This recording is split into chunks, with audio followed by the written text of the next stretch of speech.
So I looked on the forums this morning and I found a post about the latest upgrade, the 3621 upgrade.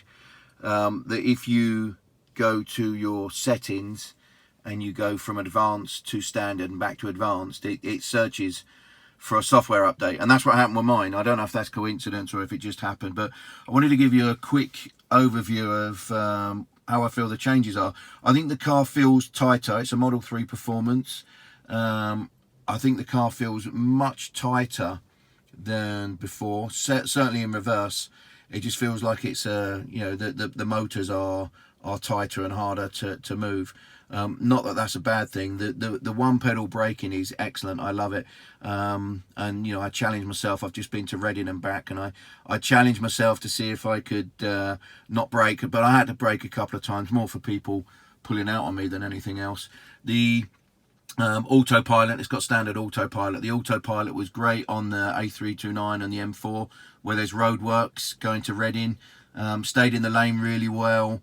There's lots of different tarmac, different textures of road, lines that have been cut out, and painted over, and it did really well. There was one point where it braked for no reason. There was a car up ahead, but it just seemed to not like whatever that car was doing, and it seems a bit more nervous because of the shorter lanes, I guess, the narrower lanes. It seemed a bit more nervous of trucks, and it moved over though. It didn't brake, it didn't do anything crazy, it just moved over, and some big lorries as well. It just seemed to move slightly over. The cone feature's excellent. Where there's roadworks, is quite amusing to see the orange cones dancing around. So on the whole, couldn't really tell about performance. It's a quick car anyway, and it's not the day-to-day to be to be driving it like that. So it did feel tighter, it did feel responsive. I didn't drive it quickly today.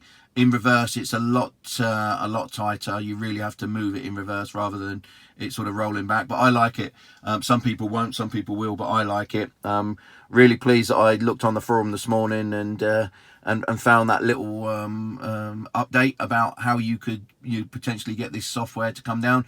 And like I say, try it out. If it works, it works. If it doesn't, you've not wasted anything. But I did it and it worked for me. So thanks to whoever put that up on the forum.